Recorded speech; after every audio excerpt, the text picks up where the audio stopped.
2002 বিশ্বকাপ ব্রাজিলের স্কোয়াডের দাম তখন প্রায় 1.5 বিলিয়ন ইউরো। সেবার ব্রাজিল মাঠে নেমেছিল ফেভারিট হিসেবেই, অথচ কোয়ার্টার ফাইনালে ক্রোয়েশিয়ার কাছে টাইব্রেকারে হেরে তাদের বাড়ি ফিরতে হলো। মাঠের মধ্যে নেইমারের কান্না সেদিন আমরা সবাই দেখেছি। চলুন সেই 1.5 বিলিয়ন ইউরোর হিসাবটা দিয়েই শুরু করা যাক। যদি শুধু টাকা আর স্কোয়াড বেলো দিয়ে সব হিসাব মিলতো তাহলে ব্রাজিল প্রায় প্রতিবারই বিশ্বকাপ জিতত। কিন্তু শুধু দামি স্কোয়াড থাকলেই যে বিশ্বকাপ জেতা যায় না তার সবচেয়ে বড় প্রমাণ হলো ইংল্যান্ড। প্রায় প্রতি বিশ্বকাপই তাদের স্কোয়াড ঠাসা থাকে সুপারস্টারে, অথচ 1966 সালের পর থেকে গত 6 দশকে তারা একবারও বিশ্বকাপ জিততে পারেনি। বর্তমান ব্রাজিল দলে অনেকেই গ্লোবাল সুপারস্টার, এরা বার্সেলোনা, রিয়াল মাদ্রিদ সহ বিশ্বের নামী ক্লাবে খেলছেন। কিন্তু প্রশ্ন হলো, এসব প্লেয়ারদের একসাথে বেঁধে যখন একটি দল বানানোর চেষ্টা করা হয় তখন আসলে কি ঘটে? সেটা বুঝতে হলে আমাদের 12 বছর আগে ফিরে যেতে হবে, কারণ সেই দিনটাতে ব্রাজিলে ইনসিবল থাকার যে মিথ সেটা একদম ভেঙে গিয়েছিল।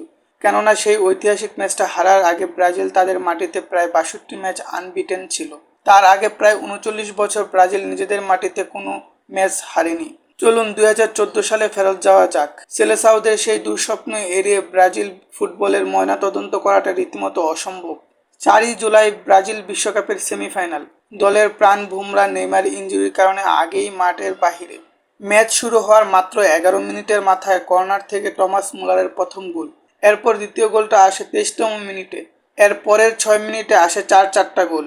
29 মিনিটে স্কোর লাইন দাঁড়ায় 5-0।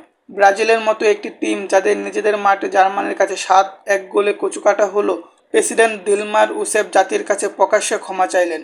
ব্রাজিলিয়ানদের কাছে ফুটবল যে নিছক কোনো খেলা নয়, এটা তারই প্রমাণ। সে দেশের মিডিয়া এটাকে আখ্যা দিল ব্রাজিলিয়ান ফুটবলের সবচেয়ে বড় কলঙ্ক হিসাবে। সে সময় দ্য গার্ডিয়ান লিখেছিল, প্লেয়ারদের চেহারা দেখে মনে হচ্ছিল তারা যেন পাঞ্চ ডাক, অর্থাৎ বক্সিং রিংয়ে প্রচণ্ড মার খাওয়ার পর বক্সাররা যেমন দিশেহারা হয়ে যায় ঠিক তেমনই। তারা যেন বুঝতেই পারছিল না মাত্র 90 মিনিটের ব্যবধানে তাদের সাথে কি ঘটে গেল।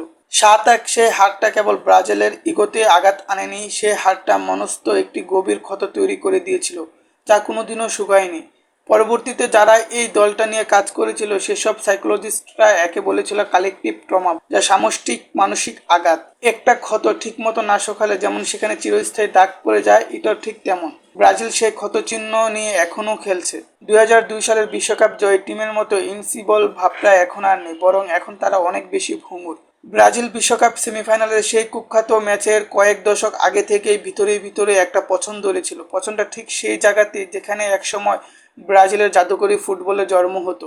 সে জাদুর খোঁজ পেতে হলে আমাদের আরও অতীতে ফিরে যেতে হবে ব্রাজিলের পাড়া মহল্লার রাস্তায়। প্লে রোনালদিনহো, জিকো বা রিমেরিও, এরা কেউই এসি লাগানো ঝকঝকে চকচকে একাডেমিতে বড় হয়নি। তারা বড় হয়েছেন বস্তিতে। সোজা বাংলায় বলতে গেলে ব্রাজিলিয়ান বস্তির গলিতে, যেখানে ফুটবলের কোনো ধরাবাঁধা নিয়ম নেই, কোনো স্ট্রাকচার নেই। আর ঠিক সেই উন্মুক্ত পরিবেশে জন্মাতো প্লেয়ার বা সহজজাত প্রতিভা নিজেদের দরকারে তারা খেলার ইম্প্রোভাইজ করেছে। একজনকে ফাউল করার পর কোনো কোচ তাদের বকা দিয়ে বলেনি যে এটা টেকনিক্যালি ভুল। রাস্তার ওই চরম বিশৃঙ্খলার মাঝে জন্ম নিয়েছিল ব্রাজিলিয়ান ফুটবলের আসল জাদু, যাকে আমরা বলি সাম্বা ফুটবল। কিন্তু সেই স্টাইলটা এখন হারিয়ে যাচ্ছে ধীরে ধীরে। ব্রাজিল দ্রুত নগরায়ন হচ্ছে। যে খেলার মাঠগুলোতে বাচ্চারা একসময় ছুটে বেড়াতো সেগুলো এখন এক একটা রিয়েল এস্টেট প্রজেক্ট। রাস্তার বদলে এখন এসেছে একাডেমি, কিন্তু এর মধ্যে মাত্র 20 ভাগ একাডেমিতে ফ্রিতে খেলা শেখা যায়। এর মানে হলো ব্রাজিলের সবচেয়ে দরিদ্র অথচ জন্মগতভাবে প্রতিভাবান যে জনগোষ্ঠী, তাদের ভিতর থেকে ঐতিহাসিকভাবে বিশ্বসেরা প্লেয়ার উঠে এসেছে, তারা হয় কোনো ট্রেনিংয়ের সুযোগই পাচ্ছে না, নয়তো টাকার অভাবে ঝরে পড়ছে। ব্রাজিলে এখন মানুষের চেয়ে মোবাইলের সংখ্যা বেশি। 5 থেকে 19 বছর বয়সে প্রতি 3 জনের একজন শিশু স্থূলতার শিকার। ফলে যে অর্গানিক ফুটবল সিস্টেমটা ব্রাজিলিয়ান ফুটবলের আইডেন্টিটিকে টিকিয়ে রেখেছিল সেটা এখন খেয়ে যাচ্ছে ধীরে ধীরে।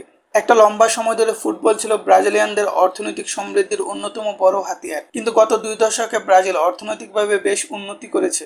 দারিদ্র্যের হার কমিয়েছে, মধ্যবিত্ত শ্রেণীর প্রসার ঘটেছে, আর এর সাথেই ফুটবল আর ওই বস্তির বাচ্চাদের দারিদ্র্যের থেকে মুক্তি পাওয়ার একমাত্র পথ ফুটবল থেকে সরে এসেছে।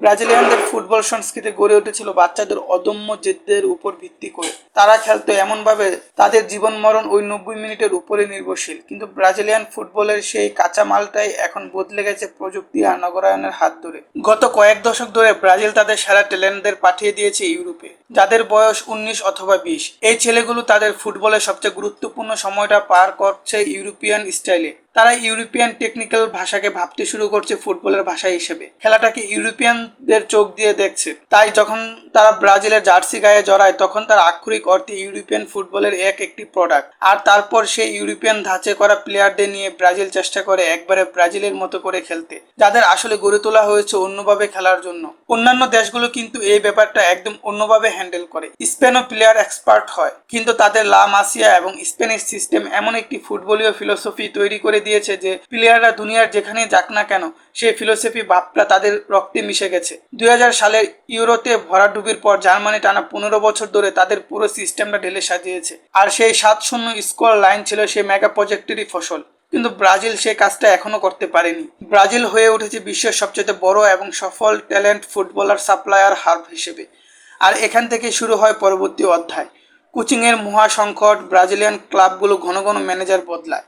একটা সমীক্ষায় দেখা গেছে ব্রাজিলের টপ ডিভিশন এক সিজনে 22 বার ম্যানেজার বদল করেছে। লিগে একজন ম্যানেজার গড় ম্যাচ মাত্র 15 ম্যাচ। 15 ম্যাচে আপনি একটি টিমের টেকনিক্যাল ভাব বোঝা তো দূরের কথা, একটি প্র্যাকটিস রুটিনও তৈরি করতে পারবেন না। আর এই যে সংস্কৃতি, অর্থাৎ লক্ষ্যের প্রতি যে স্থির থাকতে না পারার যে রূপটা, সেটাই ব্রাজিল ফুটবলকে ধ্বংস করে দিয়েছে।